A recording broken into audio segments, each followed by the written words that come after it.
Yep, I'm going to talk about the first medical air transport. We used an old or an airplane. It was I think it was Japanese or whatever, Chinese basically. They would put these pods. I was researching it. We were messing around with it to see if it would work. These pods would fit underneath the wings, and and you could put a sick person or a wounded person inside the inside the thing, but inside this little pod or whatever, and then you could fly it to destination. But I had like in Japan like the first medical aircraft. I think I loaned them or I built them or we were running like 4 or 6 medical aircraft for Japan and China because China is basically really spread out, and there's only like 2 or 3, or a long time ago, there were only like 2 or 3 medical facilities. I had the most advanced medical facility, and then later on, I had like forward outpost medical facilities. People would get stabbed or hurt or whatever, or just bitten by a snake or whatever, and would need to medical attention, or they'd just be sick or whatever. So getting them from point A to point B was kind of a problem. So we built these aircraft, which originally had pods underneath them, and then later on, I think we got the real like cargo planes or something like that. We built some bigger cargo planes. Anyway, China, Japan, we were doing that over there, and I had some Chinese pilots or Japanese pilots that would fly. If someone radioed or called, because back in the old days, we didn't have telephones, we didn't have anything. We had radios, and so they would radio. There'd be town outposts. I think this was mostly in Japan or China, where there were like little radio outposts where you could send a message by radio, and and the and some place would receive that message, because like there's thousands of hundreds of miles of just open space. So we had like these little outposts, whatever, where Japanese would pay money to send a radio message. And so I had these little outposts set up, these little buildings, and they had like a radio tower, and they would send a message, whatever, because they didn't really have telephones out there and all that. And then I think there was a way that they could communicate. This was a long, long time ago. They could actually like radio, and then it would go to a telephone or something like that. We did this communication system.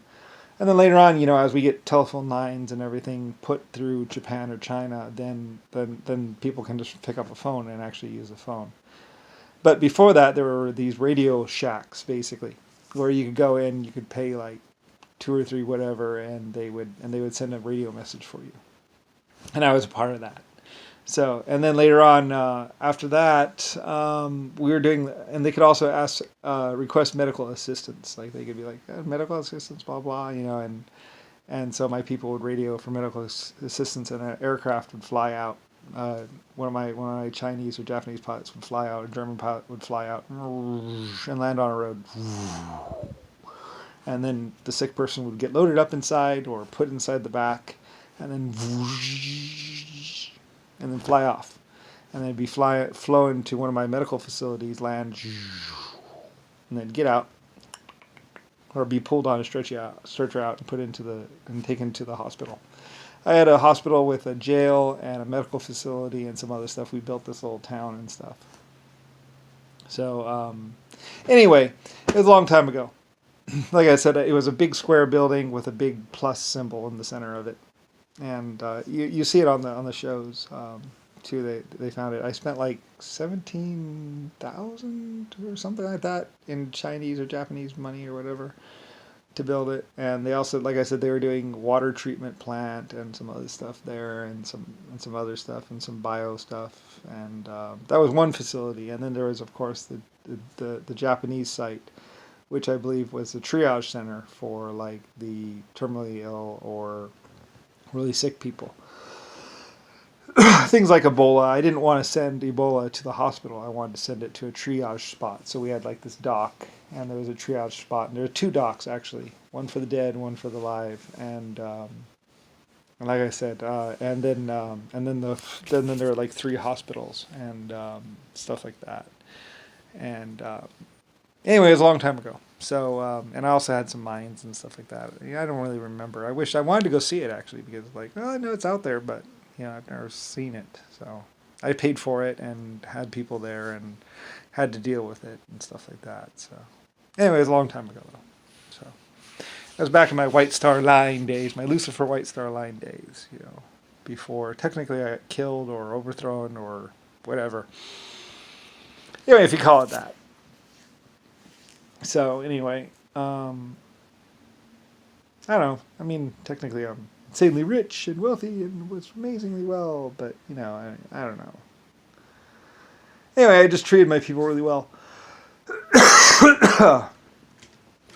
until the war happened, and then people expect it to end and all that. And it's like it's not going to end. I flown 100 other planets and 800 galaxies. There's no end in sight, I don't think. Nixon wanted there to be an end. So did the king of men or whatever, because and self-proclaimed God, because he wasn't, of course. He was just a guy with a gun. So they wanted to bomb everyone into submission and kill me and everyone, but because they're lying. They're liars. And liars always get exposed eventually, so.